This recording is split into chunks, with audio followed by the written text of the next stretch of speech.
Far away, completely unaware of the storm approaching, Yusuf Bello sat writing the next day's newspaper article.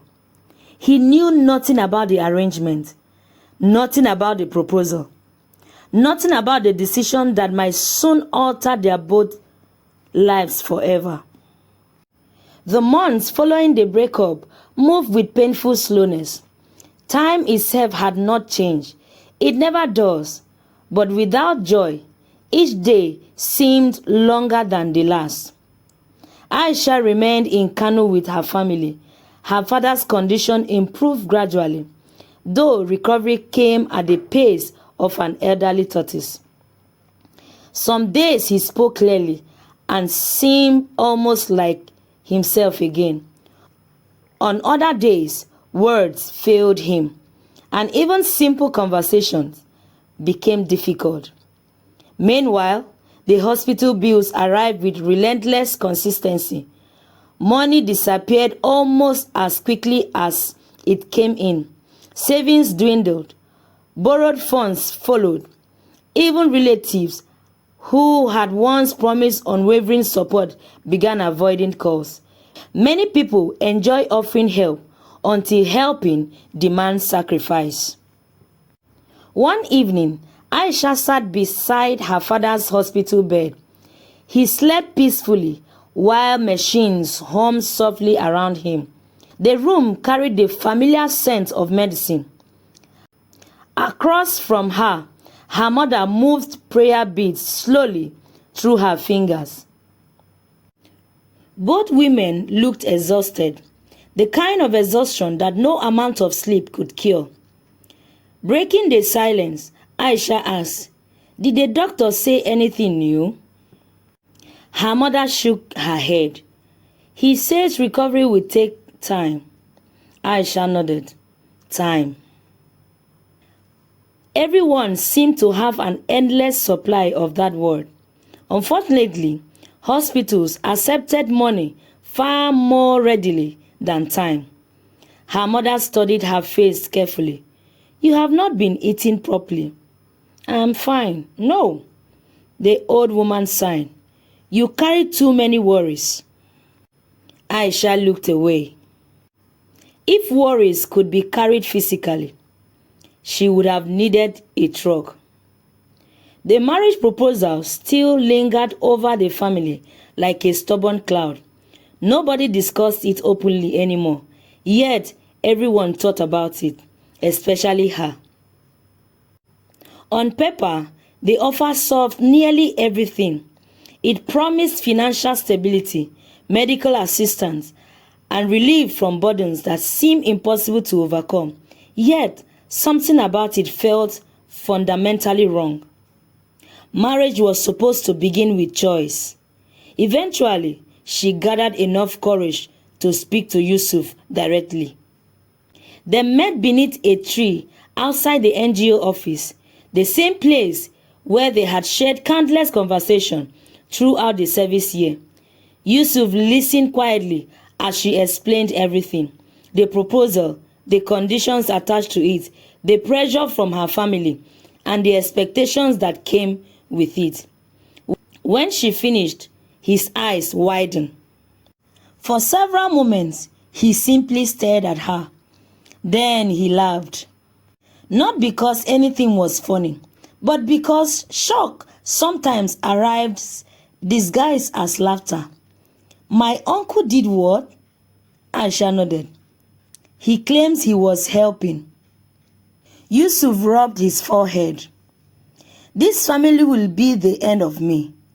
You knew nothing about it? Nothing." The frustration in his voice sounded entirely genuine. He stood and paced a few steps before sitting down again. Moments later, he rose once more and shook his head. "I respect you too much for that." Aisha looked up. "What do you mean?"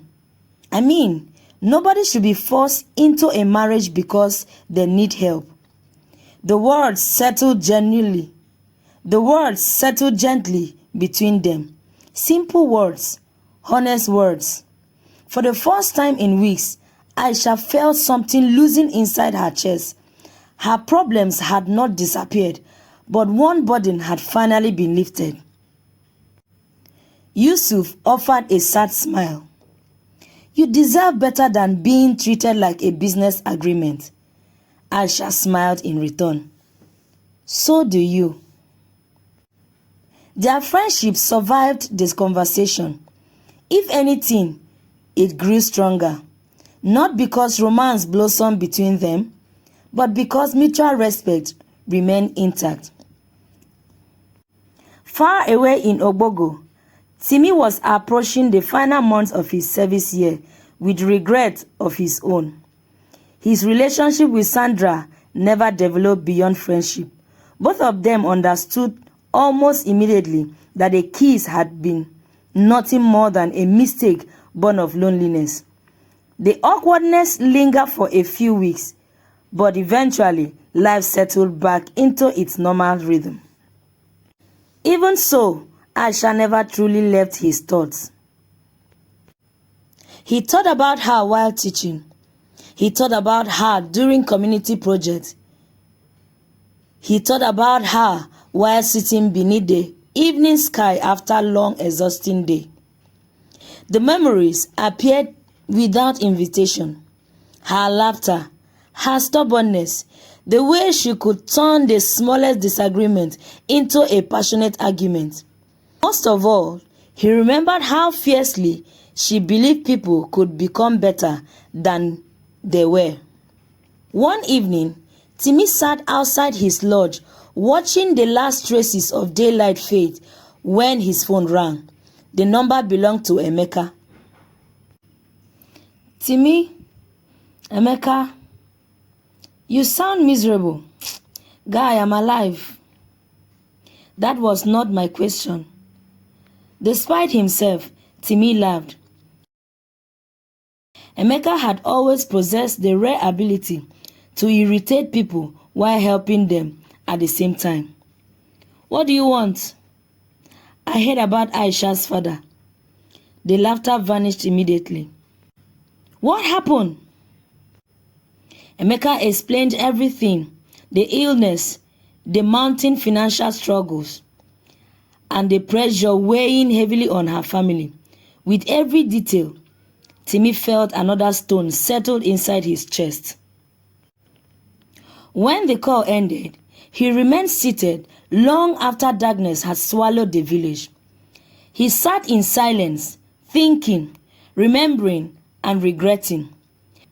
The relationship was over. That much was true. But yet, concern remained. That was true as well.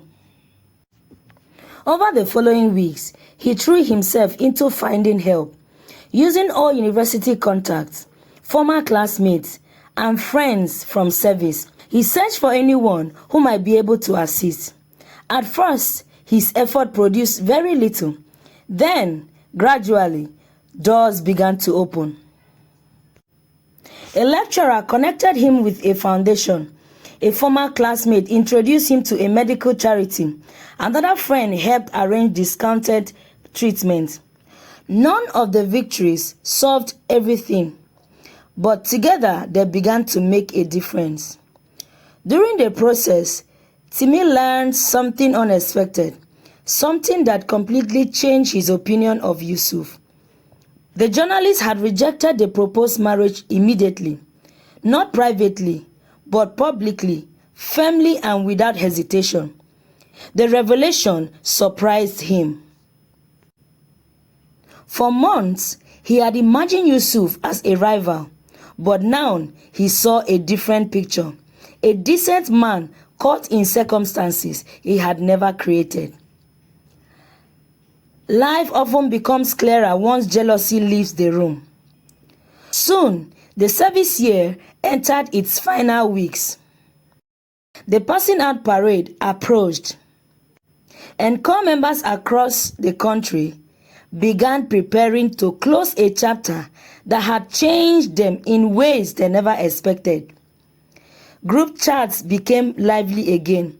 Old photographs surfaced. Everyone wanted one last opportunity to celebrate surviving the year together. The parade ground that had once welcomed strangers now prepared to say goodbye to friends. The morning of the ceremony arrived bright and clear. Uniforms were freshly ironed, boots gleamed beneath the sun, and excitement filled the air. Laughter echoed across the grounds as old memories surfaced alongside old friendships. For many corps members, the reunion felt joyful. For Timi, it felt complicated. He had not seen Aisha since camp. Part of him hoped she would not come. Another part desperately hoped she would. Life had a way of creating such contradictions. As the crowd grew larger, former platoon members greeted one another enthusiastically. People embraced, took photographs, and exchanged stories from the year. Then Timi saw her. She stood near the edge of the gathering, quietly observing the crowd. For a moment, everything else disappeared. The noise faded. The months vanished. The distance no longer mattered. Only the memory of who they had once been remained. Aisha saw him too. Neither of them moved immediately. Neither of them looked away. Then, slowly, she began walking towards him. The conversation started awkwardly, as important conversation often do. Hello, hello. You look well. You too. Silence followed. Then another silence. Gradually, however, the tension eased. The years between them seemed smaller. Not gone, but just smaller. Later that afternoon, several former campmates gathered together. Stories flowed easily. Laughter followed. Before long, old secrets resurfaced, including the full truth about everything Favor had done. Many people already knew pieces of the story. Now they learned all of it. The reactions were immediate. Shocked, disappointment, anger. Several friendships ended that day, not because people hated Favor, but because trust, once broken, rarely returns unchanged. Kabir learned the complete truth as well. For the first time, he fully understood the damage suspicion had caused. That evening, he approached his sister quietly. The proud man struggled to find the right words. Eventually, he managed to say, "I should have trusted you more." Aisha looked genuinely surprised. The apology clearly cost him something, and perhaps that was why it mattered so much. Some wounds begin healing the moment responsibility is accepted. As sunset painted the sky, Timi finally found himself alone with Aisha. The crowd remained nearby, far enough to grant them privacy, yet close enough to remind them of reality. For a while, neither of them spoke. The silence felt different now. Not hostile, not painful, simply honest. Finally, Timi looked at her. "There's something I need to tell you." She waited. "The day I told you about Sandra, nobody knew." Aisha remained silent. "I was not caught." His voice softened. "I told you because I could not carry the guilt." The words settled quietly between them. A small truth, an important truth. Aisha turned her gaze toward the fading sky. She already knew. Not because of evidence, but because time had given her perspective. Reflection had provided understanding. Months earlier, she had been too hurt to see it. Now she could. I know. The answer surprised him. A faint smile touched her lips. You made mistakes. So did you. Timi laughed softly. That does not sound fair. No, she replied, smiling. It sounds human. For the first time, in what felt like forever, they laughed together. The sound felt familiar and comfortable, like returning home after a difficult journey. Yet, life was not quite finished testing them. The following morning, Timi received an email. At first, he assumed it was another advertisement and almost ignored it. Then he opened it. His hands trembled. His heart raced. He read the message once, then again, and then a third time. The scholarship application he had submitted months earlier had been approved. A fully funded postgraduate opportunity abroad. His dream. A dream that had existed even before NYSC, long before camp, and long before Aisha. The opportunity required him to leave Nigeria within a matter of weeks. The news should have filled him with nothing but joy. Instead, he arrived carrying uncertainty. Some dreams become complicated when the heart is involved. 2 days later, Timi stood inside the departure terminal of the airport. Passengers moved around him. Announcements echoed ahead. Families exchanged emotional farewells. The familiar atmosphere of excitement and sadness hung in the air. Then he saw her, Aisha, walking toward him. Neither of them looked surprised. Some meetings feel inevitable, as though life had arranged them long before either of them realized it. They stood facing each other. No dramatic speeches followed. No promises, no declarations. Too much has happened for simple words to carry the weight of it all. Finally, Timi smiled. I guess distance is trying again. Aisha laughed softly, the sound carrying traces of old memories. For a moment, neither of them spoke. Then she said quietly, we were different people when we met. Yes, we were. We were different people now too. Timi nodded. It was true. The service year had changed them. Pain has changed them. Mistakes had also changed them. Growth often comes wearing uncomfortable clothes. The final onboarding announcement echoed through the terminal. Time had run out. Timi picked up his bag. Aisha looked at him, not with sadness, nor with certainty, but with hope. The kind of hope that asks for nothing and yet refuses to disappear. Take care of yourself, she said. You too. He turned and walked toward the boarding gate.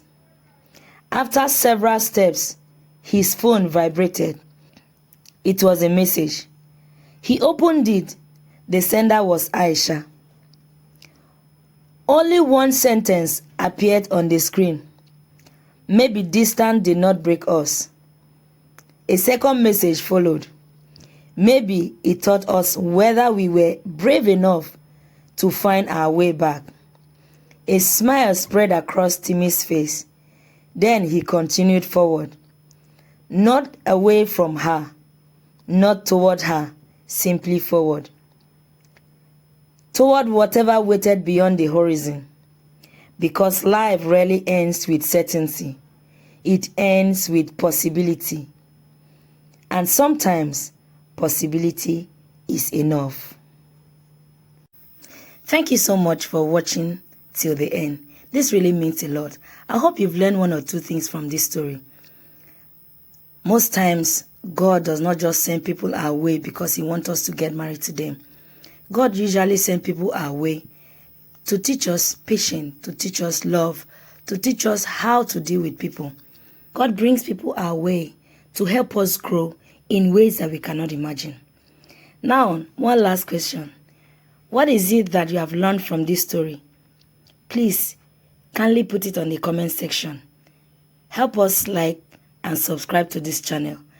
Also, don't forget to turn on the notification bell so that you'll be receiving beautiful stories that will be coming from this channel. Do you think that Timi and Aisha will eventually end up together? Put it also in the comment section. Thank you so much. And see you in the next video. Bye.